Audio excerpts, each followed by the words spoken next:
받을 돈이 있는데 채무자가 돈을 빼돌린 것 같아요. 어떡하죠? 손해배상이든 이혼에 따른 재산분할이든 돈을 줘야 할 경우에 소송전이나 아니면 소송 도중에라도 패소를 예상하고 재산을 몰래 처분하는 경우가 있습니다. 이럴 때 사회행위 취소 채권자를 해야 하는 행위소송을 통해 그 처분행위를 취소하여 채무자에게 재산을 되돌리는 소송이 있습니다. 그럼 어떤 요건이 있어야 하지요? 아. 채권자에게 채권이 존재할 것 차용증 상 변제기한, 대출이라면 대출 만기. 나.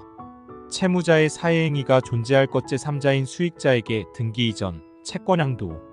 따. 사회행위로 인하여 채무자의 적극 재산이 채무보다 적어졌을 것. 라.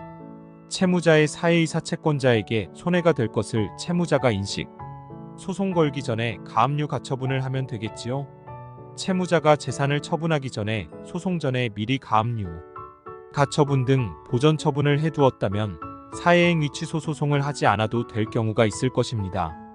그러나 보전 처분을 미처 하기도 전에 채무자가 처분을 했거나 아니면 당연히 변제기한이나 대출 만기 시점에 상환할 줄 알았는데 뒤늦게 보니 이미 재산을 처분한 경우라면 사회행위 취소 소송을 해야 할 것입니다. 그럼 사회행위 취소 소송은 언제까지 제기해야 하지요? 누구를 상대로 하여 소송을 제기해야 하나요? 채권자가 사회행위가 있음을 안 날로부터 1년, 사회행위가 있은 날로부터 5년 이내에는 제기하여야 합니다. 이 소송은 재산을 몰래 처분한 채무자를 피고로 하여 제기하는 것이 아니고 사회행위로 인해 수익을 얻은 수익자 혹은 양수인을 상대로 하여 진행하여야 합니다. 채무자인 경우 채무자가 저에게 이혼하면서 재산 분할을 원인으로 부동산 지분을 주기로 했던 겁니다. 배우자에게 다른 대출이 있는 줄 몰랐어요. 혹은 저 또한 채권자처럼 채무자에게 돈을 빌려주고 근저당권을 설정해뒀던 겁니다. 저 또한 채권자이고 사회행위 취소 소송을 하는 채권자에게 피해가 될 것을 전혀 몰랐고 채권자가 있는지도 몰랐어요.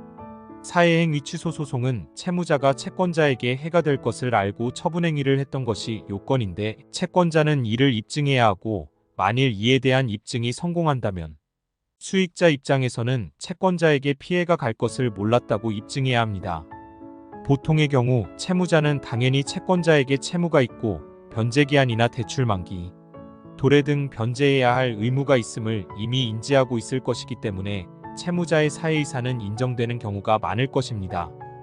특히 유일한 재산의 처분인 경우 거의 채무자의 사회행위는 인정됩니다.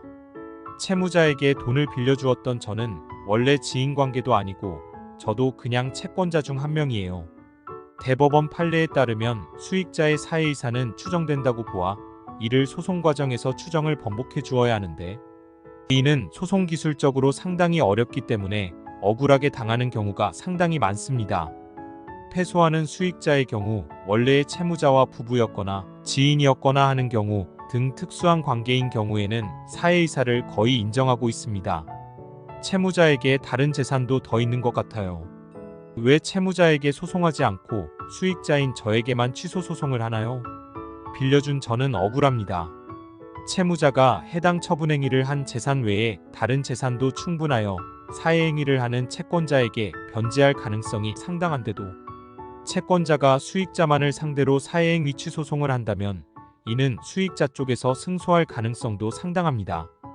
수익자 쪽에서는 채무자의 충분한 자력이 있음을 증명해야 할 것이고 채권자 쪽에서는 변제하지 않았다는 사실 외에도 채무자의 신용정보에 대한 조회, 사회행위 당시 대출액수에 대한 조회 등 입증을 해야 할 것입니다. 경험이 풍부한 노블 정창래 변호사와 상담하세요. 종합법률사무소 노블 정창래 대표 변호사는 사법연수원 36기로 총 경력 17년차의 베테랑 변호사입니다. 대한변협 인증 가사법 전문 변호사로 이혼 과정에서 일어나는 재산분할에 대하여도 전문성이 있어 가장이혼을 통한 재산분할행위 취소에도 전문성이 있고 대한변협 인증 저작권 및 지적재산권에도 전문성이 있어 지적재산을 처분하는 과정에서의 사회행위 취소에도 전문성이 있습니다. 그럼 상담은 어떻게 하나요?